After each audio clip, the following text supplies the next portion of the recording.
Hey lumber lovers, today we're going to be cutting into a massive red oak log, all while sharing our sawing process and teaching you along the way. But there's a twist. We've discovered something awesome inside this giant red oak log. So stick around until the end to see what it is. Let's go.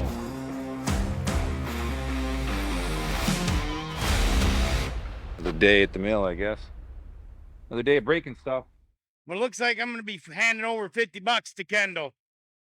Unless a miracle happens, we'll see. Well, I got a really nice log here on the mill, a really nice big red oak log. We had one earlier, cut some beautiful 8-quarter lumber out of it, and quite a bit of it. So I'm hoping we're gonna get the same thing out of this log. Oh, look at that thing. Looks like it's clear down to the center just about. It's a nice log. What we're gonna do is we're gonna open up this log and make a couple of cuts, see what we got. We're searching for the clear lumber, which generally is on the outside, is on the outside of the log. So when you're looking at logs, your best lumber is actually towards the outside of the tree or the log. I'm gonna take the board off here, and then we'll edge that one out, throw that in the grade pile.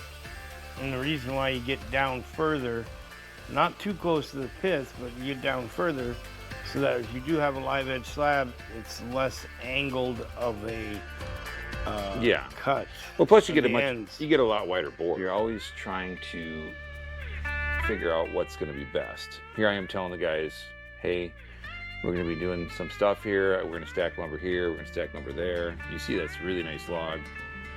So what I'm trying to do is pull some really nice 8-quarter lumber off this log.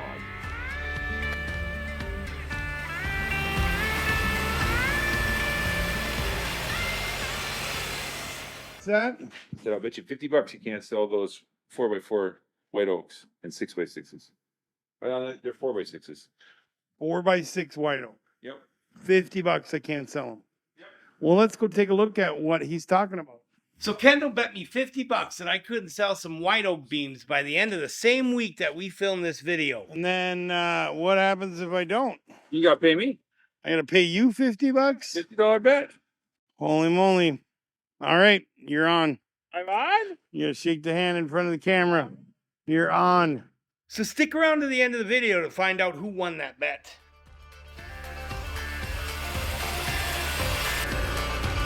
Slab was first. Cutting off the slab first, yep. Then usually I'll take one board off after that to see what we got going on. Get into the log a little bit.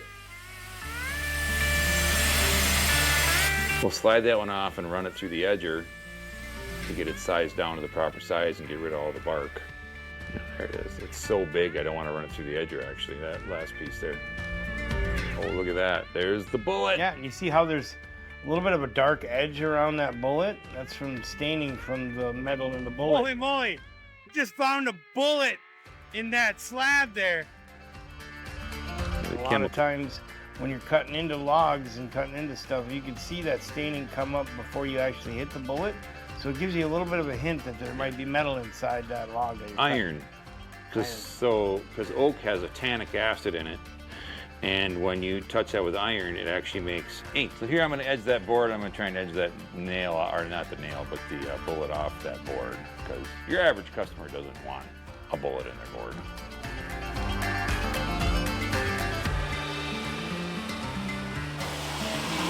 And I think I cut that little piece up and brought it into Kyle so you'd have a souvenir. Yeah, I do have it. I'm actually going to post it on our community tab. So if you guys are watching, keep an eye out for the community tab because sometimes I give hints to upcoming videos there. Some of you may remember the gambling fit me and Kendall had last week. I have an idea on how to win this bet.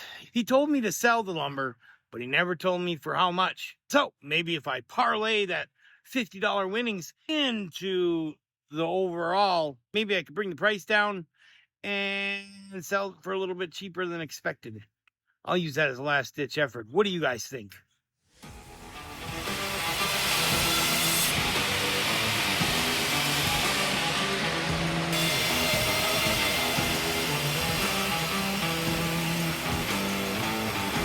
So now what's happened here is I've taken a slab and then I've cut one board off each face So now what I'm going to start doing is basically looking for the best face to cut a board off of, the clearest, nicest face. And when you got a log that's 4 sides clear, that's, you know, you don't really have to move it much, but I'll take a board here, cutting through this. I'm going to take a board, we're going to slide that board off, and I'm going to look at it. And if it's still clear, I'll cut another board. There we have one knot kind of way up there, but that's still a really nice board, so that's not too bad. But here I'm going to rotate the board. That's still a select piece. Yeah, that's a really nice piece there. So we made the bet on Friday of last week. It is now Wednesday. So now I'm kind of like in scramble mode. I have a couple ideas, maybe including them with orders that have been previously placed, and tried to call the person. They never called me back. They never answered my calls, left messages. They never called me back. I don't want to bug them too much about it. But with that being said, I don't know, barring buying them myself and selling them later on in order to avoid having to pay my boss $50. That's a fun little bet. Either way, we'll figure it out. I'm going to figure out how to make this into a video though. So, because if I'm going to pay $50, you guys are definitely going to know about it. 3 more days. I got 2.5 days left and I'll figure it out.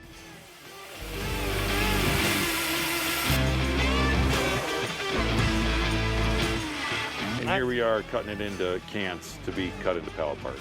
So we'll roll those up. We cut some 3x4s for our skids that we build here on site.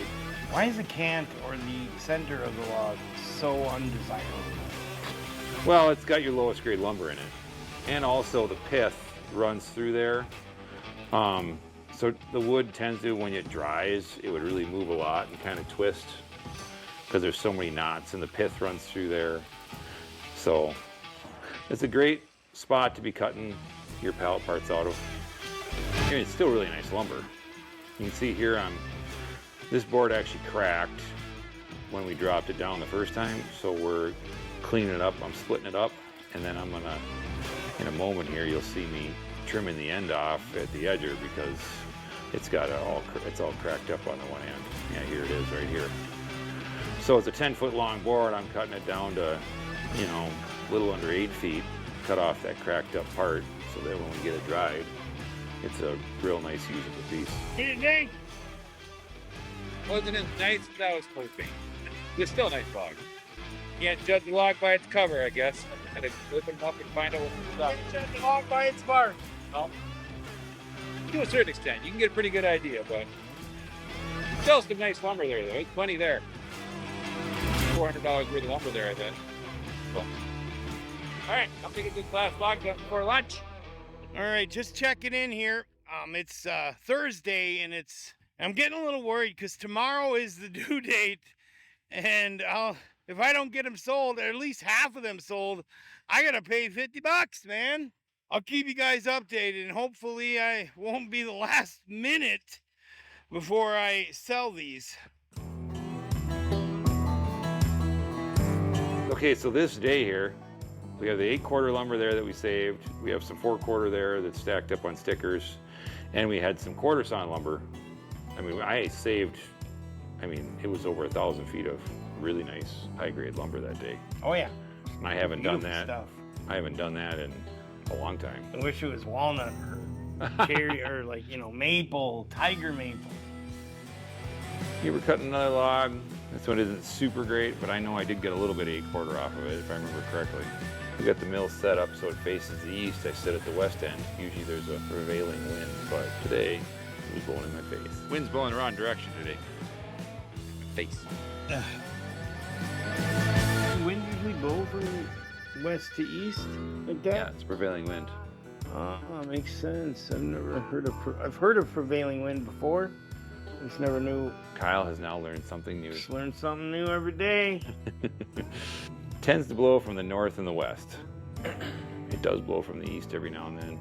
Hey, look at those boards. That one's beautiful. That was from the log before I came and got you, Kyle. Oh well. So they harvested a lot of high quality red oak, and they were kind of running out of it because it was so popular for so many years. But now it's going to get a break here for 5, 10, 15 years, and you'll get some more high quality timber coming in then. You know, it takes trees some time to put on some nice lumber, so it'll come back around, no doubt about it. So, and it's always going to have a place. Red oak has been a relatively popular lumber species. So I got a little bit of an update. It is Friday, and I still haven't sold those 4x6s, 4x4s. Might be accepting defeat here unless something happens. But it looks like I'm going to be handing over $50 to Kendall. Unless a miracle happens. We'll see. Okay, I leave the mill for 10 minutes. Luke broke the mill again, so now we got to fix it first. We were cutting up some big cottonwood logs into pallet parts, and evidently this large cant. So once you take a log and kind of square it off, you call it a cant. Well, that bugger, he must have fell off. It's difficult to turn, and it must have fell off. And so here we are dragging it back off the mill in an effort to get it out. I'm gonna have to weld this deck back together. It broke at one of the seams. So one of the things when you own a sawmill, things get broke. I got this thing pulled out, straightened up a little bit. Guys have to carry lumber way over stack now because you have to weld it back up. See what you can do.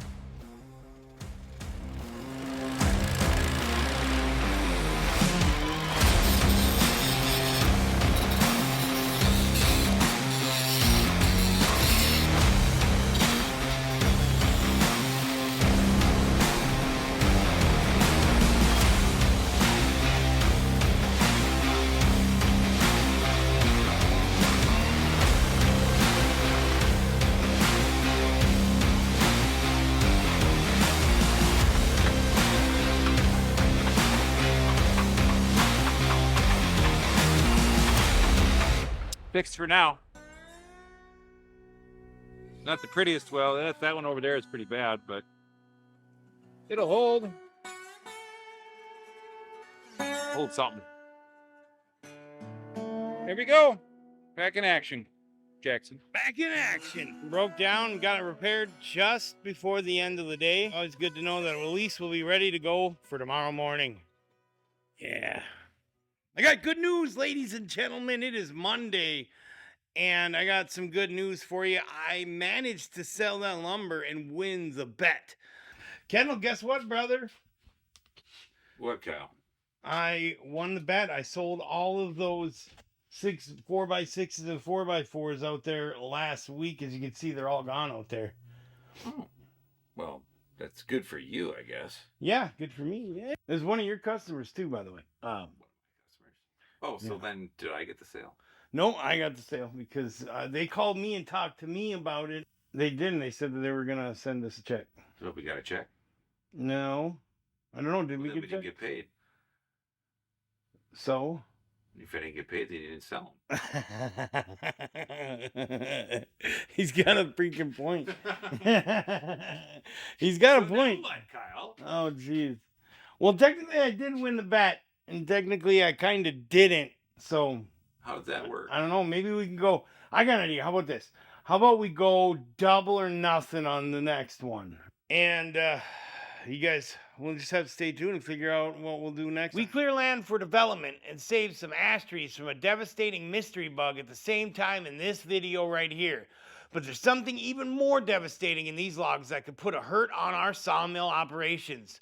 What threat do we face? What's inside these logs? We reveal it and cut stunning 14-foot slabs in this can't-miss two-part series. You won't believe what we discover. See you there.